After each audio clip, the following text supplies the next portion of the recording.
చంద్రబాబు కరువు కవలల పిల్లలు అని చెప్పే జగన్మోహన్ రెడ్డి ఇప్పుడేమంటారని సర్వేపల్లి ఎమ్మెల్యే సోమిరెడ్డి చంద్రమోహన్ రెడ్డి అన్నారు. నెల్లూరు జిల్లా పొదలకూరులోని గంగమ్మ తల్లి జాతర సందర్భంగా ఆ తల్లిని దర్శించుకుని ప్రత్యేక పూజలు నిర్వహించారు. గంగమ్మ తల్లి చలువ వలన రాష్ట్రంలోని జలాశయాలు నిండుకుండలా ఉన్నాయన్నారు. అవి చూసి మాజీ ముఖ్యమంత్రి వైఎస్ జగన్ కి గుండెల నిండా బాధగా ఉందన్నారు.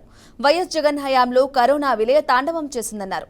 అటువంటి విపత్తు చంద్రబాబు హయాంలో ఎప్పుడూ రాదని సోమిరెడ్డి చంద్రమోహన్ రెడ్డి అన్నారు. చంద్రబాబు కూడా నదుల అనుసంధానం ఆవశ్యకతను ప్రధాని నరేంద్ర మోదీ సమావేశంలో వెల్లడించినట్లు ఆయన తెలిపారు. సందర్భంగా తల్లిని దర్శించుకున్నాం. గంగమ్మ అంటే వర్షాలు, ఆ తల్లి కరుణిస్తే వర్షాలు వస్తాయంట. ఈరోజు వర్షాలు వస్తుండే, నదులు నిండిపోతుండే, పొల్లిపోతుండే. శ్రీశైలం నుంచి నాగార్జున సాగర్ నుంచి మొత్తం అన్ని రిజర్వాయర్లు ఫుల్ అయిపోయి నిండా అయిపోయినాయి.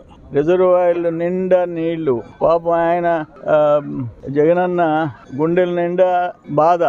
ఎందుకంటే బాబు కరువు కవల పిల్లలు అని చెప్తున్నాడు. ఆయన కోరిక తీరలా. కరోనా రమ్మంటే రాలే, ఆయన టైంలోనే వచ్చింది కరోనా. బాబు గారి టైంలో రాలే, అప్పుడు రాలే, ఇప్పుడు రాదు. సో సోమశిల కూడా రోజుకు టీఎంసీ వచ్చి నిండిపోతాం. నిన్న నేను పాలిట్ బ్యూరోలో మెన్షన్ చేశా, సార్ 2,50,000 సముద్రంలో పోతుంది, కానీ మాకు పోతిరెడ్డిపాళెం హెడ్ రెగ్యులేటర్ నుంచి